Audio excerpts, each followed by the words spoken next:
ولا تقتلوا أولادكم خشية إملاق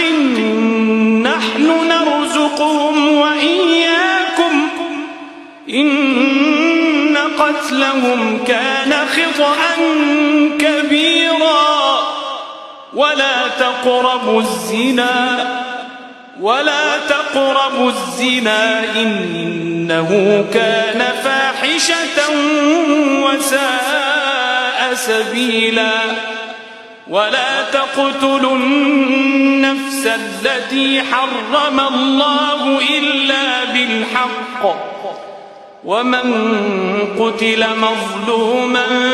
فقد جعلنا لوليه